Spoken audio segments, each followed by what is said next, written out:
Hey y'all. Okay, so I'm making breakfast. I am making breakfast. This is something I haven't been able to do in such a long time because I was a caregiver. So shout out to everyone who has to take care of a loved one, especially someone with, you know, dementia. That's all I can talk about because that's what happened to me. I had to take care of someone with dementia, which happened to be my granddad, which he was 96 when he graduated. 96.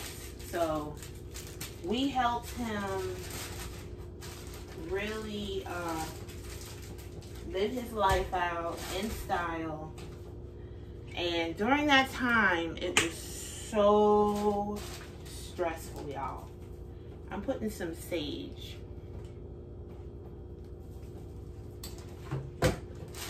I try to make my own sausage, guys. Because you know, like sausage that you buy, even if it's turkey sausage or chicken sausage, because I don't eat pork, you know, it's too salty. Alright, so I started having to be a caregiver, like full time, about 4 years ago. And it was a struggle. It was a struggle just getting acclimated to taking care of an adult. It's totally different than taking care of your child, because adults have their own ways. They're adults. They may be to the point where they need you fully, but they're still adults. They raised you. So you can just imagine how that goes. They raised you. So a lot of times I kind of forgot, the roles kind of switch, That's just natural. If you're blessed enough to get older and you have a big family or you have children, just know that eventually we all are going to need our children to help us through life. The saying says, once an adult, twice a child. Not going to get into any negative stuff on here. I'm not going to say anything negative because, first of all, that's not feeding me. I got on here because I know it's somebody else on here who may be going through caregiving or just don't know they're going to go through it, and this could help. So I'm just going to talk about tips on how to get through being a caregiver. Of course, this is from someone who was a caregiver. And I always said if I got a chance to help somebody through this, I would.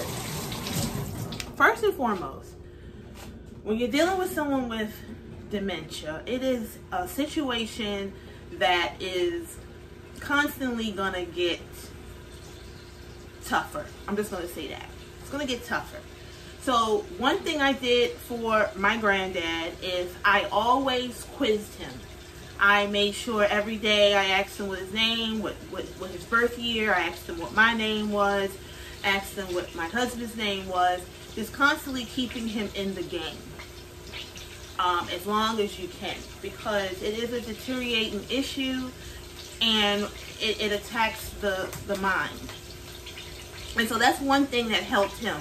He was a person who loved numbers. He counted. He was good for, good with math and things like that. So that helped him out. He loved to count. So I would get him to count, basically work with him. It's like teaching again. It's like keeping them focused on keeping what little bit of abilities they have intact. Once it gets worse, it gets worse. It doesn't get better. And I can honestly say that. And, so you want to keep it what they will call baseline as long as possible. Okay?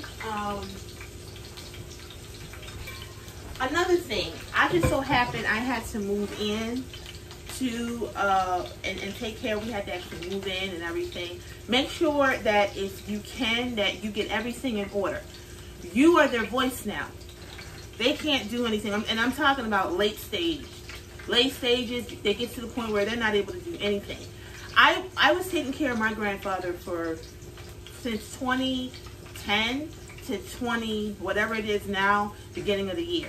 That's basically 2010 to 2022 January. That's when we all graduated. He graduated and our assignment was done, my husband and I.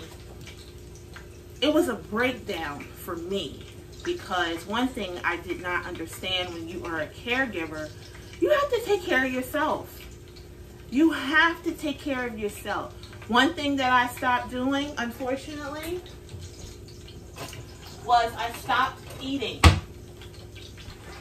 I stopped cooking for myself. I would do meal prep for my granddad, because of course he had to be fed, you know, literally he had to be fed, clothed, cleaned, everything we had to do ourselves. Which was a huge, like, culture shock, because they, you know, your parents, especially my granddad, he was very independent. They're very proud to be independent, and sometimes they don't know what's best for them. So I had to always be respectful. And those times, like, to lose my cool, you know, sometimes I would be, like, frustrated. If I had to, you know, like, breathe a little bit, I had to step outside. I had to step outside the room for a little bit and just do that. You know, always do that. Try your best to have time for yourself, to remove yourself from this situation, because if you're yelling, if you're screaming, if you're crying in front of your loved one, even though they may have issues that's called dementia, they still know, and it makes them feel bad, because really, honestly, if they could do everything themselves, they would. They would, trust me. And so keep that in mind, okay? Got some eggs here, guys. And that's why I'm doing these videos, because it's telling me to get up. This is actually my first time in years where I was able to just cook for me and my husband. It was awesome. Like yesterday, we did this, and I said I'm going to make this an everyday situation, because this is what we used to do when I first got into caregiving. You know, from the time I get up in the morning, which was usually around 9 o'clock, my grandfather had a situation where he had to eat at a certain time because his sugar would go low. I didn't know at the time that all of that comes with the disease of dementia. His sugar would go deathly low, like 30 and 40, but he's a strong dude. He would always pull through. So I had to, you know, literally brush my teeth, wash my face, go to the bathroom, and then first thing I did was go in my grandpa's room and feed him, clean him, and do what I need to do. I was last for years. I didn't eat. I ate just enough. So I couldn't come downstairs to make anything fresh. We had a warmer. What I would do is he didn't have teeth. From this last year that he was here, he didn't have any teeth, so he couldn't chew. And so I would make him oatmeal the night before, and then we would have a warmer upstairs. So basically he had warm oatmeal, and I would mix his vegetables and all that. I'm giving this to you guys because I don't know who's watching, and it could be someone who's to that late stage and you're like, what am I going to do and what can I do? Well, that's what I did. But my husband and I, we would just eat cold food. Like, we would eat room temperature food all the time because I didn't have time to go downstairs and make us anything. And we went through that for years. And it messed up my gut because I was eating food that wasn't prepared. And, you know, I would just basically prepare food and then we eat it the next morning. And I didn't know that that wasn't good. I just recently found that out, that was not the best thing to do. But you know, sometimes you gotta, what they say, you gotta do what you gotta do. These are my little sausages.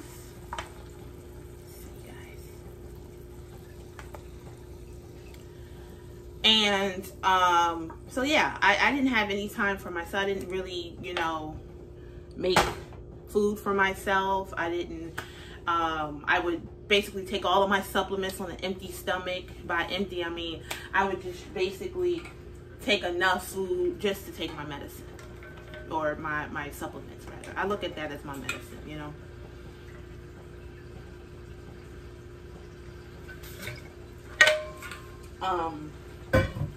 I didn't have time to do anything. We kept his room immaculate, but our room was sometimes all over the place. Our house was all over the place.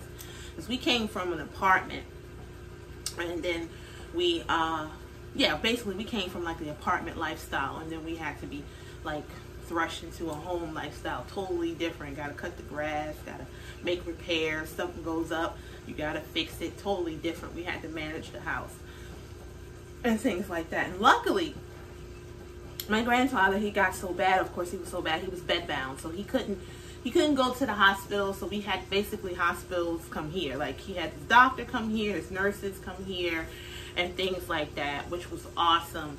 And that is possible. So you know, you don't have to rush the situation. Like with us, they constantly wanted us to put him on hospice, and we didn't want that. We wanted him to live his life, have his medication, and just live out his life. That's basically, we didn't want to have to worry of just looking at the, you know, because God is life. You know, we didn't want to look at him as, you know, as, oh, he's gonna, no, we didn't want that. And he didn't get on hospice until literally he wasn't aware at all. Like, you know what I mean? And when he graduated within 3 days, he was on hospice. You know, they had told me that, oh, he wasn't going to live long.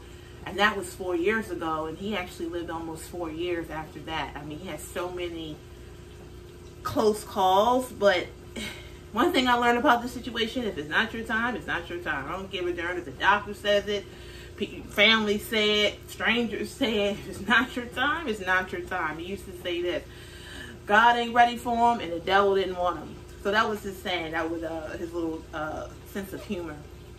And we would just always just, you know, have the TV on for him. We would have a clock in his room. He was a time man. He loved time. Loved to be on time. He prided himself as being a man who's on time. And I had this huge clock in his room.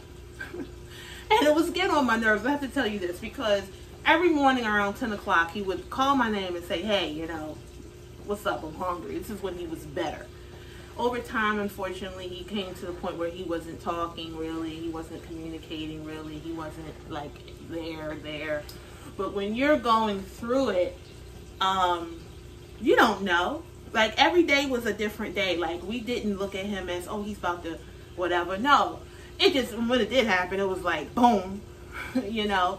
And one thing I thank for his caregivers and his care team is they did not constantly, they respected the fact that we wanted our granddad to be home with his family. They didn't constantly remind us of things. Like they just let us live. You know, one day he had to get a visit, and later on I realized the nurse, you know, because the nurses, they look at this all the time, and they kind of knew that, okay, things are probably going to be to the end, but she still didn't tell us. She just said, oh, just give him some pain medication and all that. Later on, like, he became such in pain, and I thought it was arthritis, but I didn't know it was the Sandman coming, if you will. You know, I didn't know, and I'm glad I didn't know, because I enjoyed every day that I could with my granddad. And yeah, but unfortunately during the time, I forgot me. I forgot my husband. But that's the best you can do. You can only do what you can do. And at that time, it was all about him. He was like my baby. And mothers, you know what was up. You know, when you're taking care of your child, you kind of put yourself last. Well, I'm saying as far as caregiving, try your best not to do that. Try your best to give yourself at least 10 minutes. And I say 10 minutes because sometimes that's all you have. It's 10 minutes to pray, get something you love to eat, or get something, you know, to take your mind off of things. At that time, I'm not going to lie, I became a pro at Tomb Raider. I love Tomb Raider. My husband would get me Tomb Raider, and I literally went through all those games within months. I would beat the game. If you know about Tomb Raider, you know Tomb Raider is not a game you just beat in one day, but I did. I loved it. And that was my little time to relax. And I got into another game called Kena. That's a fun game. I'm still playing that. I got stuck on a board, but oh well. I'm still playing that when I can. And I got another one, We Happy Few. Those were my 3 games, and I would literally play them at 10 o'clock at night, every night. And I would just, in my mind, I say, I'm off. So this is my day. I would get up, dress, go and feed my granddad, clean my granddad. Then my husband would come in. He would do the second shift, and he would feed him lunch. And then I would feed him dinner. And then when I fed him dinner, it was like, see you later. And I let God do the rest. That's how I was like towards the end of it. I didn't pick that up in the beginning. It was, if my granddad had to, you know, if he felt like he had to need to go to the bathroom, I would get up 1, 2 o'clock in the morning and do that. Because I had to get used to the fact that he's bedbound. I had to get used to the fact that everything he does, everything that we do every day is in the bed. Luckily, Granddad, and when I say luckily, I mean luckily, he had a catheter. So that's one thing. I didn't have to worry about him urinating everywhere. But hey, everything else I had to do. And I can smile, and that's God's love. When I can tell this story and smile, I can still be here. But I knew that once I hit 40, and I actually I'm over 40 now, I said, God, I know after 40, I cannot do this. I knew it. My body was giving way. I was having dark circles under my eyes. I wasn't sleeping. My cycles had muffed up. I was losing weight and then gaining weight. My body was all over the place. My mental state was all over the place. You have to understand, when you see somebody you love and things like that, and they are not comfortable, it's a little distracting, right? It's a little distressing. But what can you do? So, love yourself. Take care of yourself. Just know that what God has for you, He has for you. Just know that God knows the end. Nobody else does. God will carry you through it. You'll be fine. You have to trust in Him, because that's the only thing that kept me balanced was God. During that time, my husband and I, our marriage took a standstill. We were still married, but we were not married, if you will. We were married, and all that counts. But physically, no, we didn't have a lot of time for that. We didn't have date nights. We literally was in the house 24/7 to take care of him, and it was our cross to bear. And when we graduated, when my grandfather graduated, I don't say the D word. So I'm giving you guys that word. Say graduated, because that's exactly what it was, graduating. And our assignment was done. I literally crashed.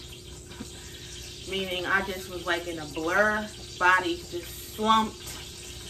I had to pick up this body because my body was rubbing. It was, you know, you used to running, and then all of a sudden it's taken away. You can literally make yourself ill. So I still had to keep going to keep myself okay. And this is 7-8 months later, and now I'm finally coming down, and I'm learning to cook again for my family. So just know that if you're going through something, it's for a purpose. If God helps you through it, believe me, get the lesson. And then once you get the lesson, go ahead and tell a friend, because you never know what your story or your struggle can help someone else. Because otherwise it's in vain, and who wants that? Thanks for listening.